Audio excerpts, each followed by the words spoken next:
Welcome back, children. Let's continue with the peripheral nervous system. Okay, peripheral nervous system, it's nothing but the nerves which arise from the central nervous system constitute the peripheral nervous system.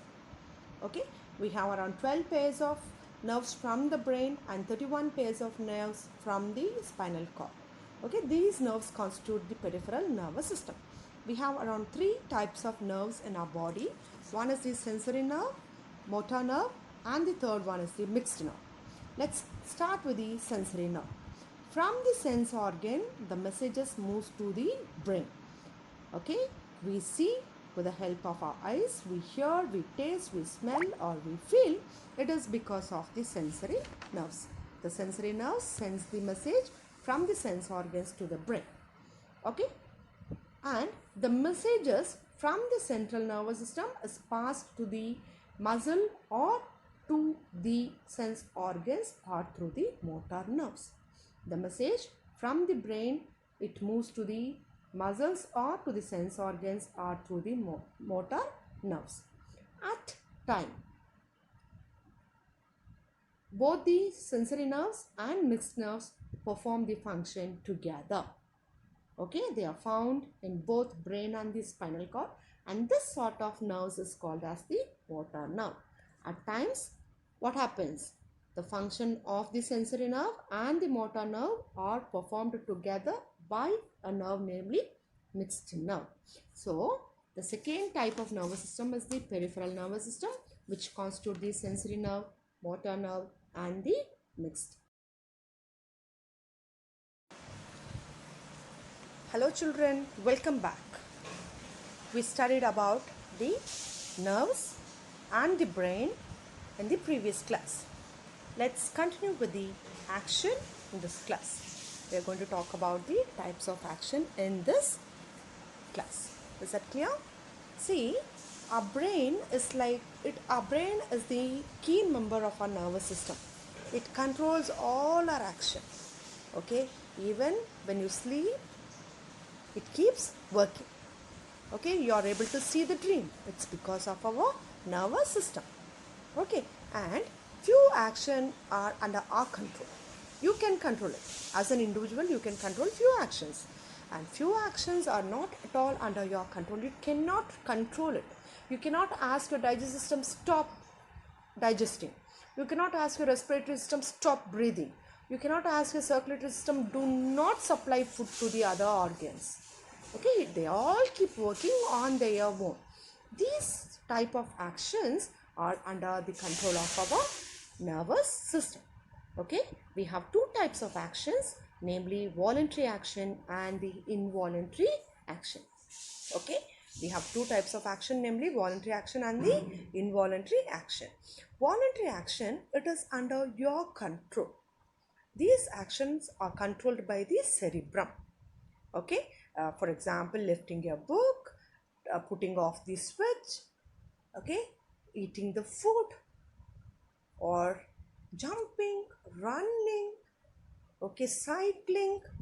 All these are under your control. These sort of actions are called as the voluntary action, and it's under the control of our cerebrum.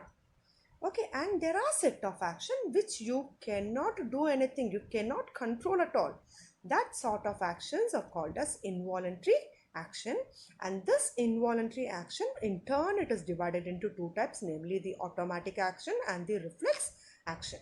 There are activity which is not under our control. Without our conscious will, there are activities going on in our body. Those sort of activities are called as involuntary action. Okay, and this involuntary action is of two types, namely automatic action and the reflex action. Okay, let's see what is automatic action. The action performed by the individual without his or her conscious thought. Okay, for example, regular beating of our heart. Okay, heart beats 72 times. I remember telling in the first chapter. We breathe 16 times per minute. These are all, it's not under our control. It is not taking place with your own consciousness. Unconsciously, all these activities are happening. These sort of actions are called as what, children? Automatic action. Okay, and the second type of involuntary action are the reflex action.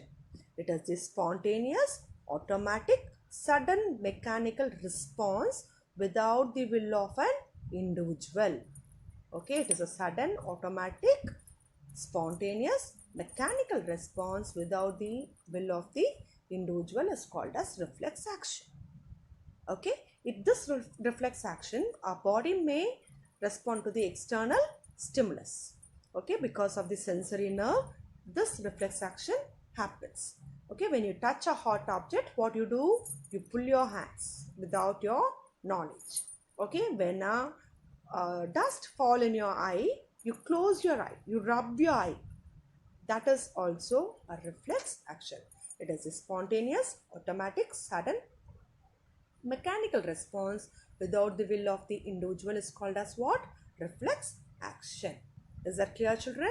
We are done with the second chapter also. In the second chapter, we studied about the nervous system, about the brain, three parts of brain, cerebrum, cerebellum and the medulla oblongata, and all our intelligence, memory, imagination, everything is under the control of cerebrum. Body balance is under the control of our cerebellum. Okay, heartbeat, breathing and all, it's under the control of our medulla oblongata. Then we studied about the peripheral nervous system, about the sensory nerves, motor nerves and the mixed nerves. Then at last we studied about the type of action, namely voluntary and involuntary action. Involuntary action is again into two types, namely automatic and the reflex action. We are done with our chapter 2. Keep listening to the video, okay, and try understanding it. Is that clear, children?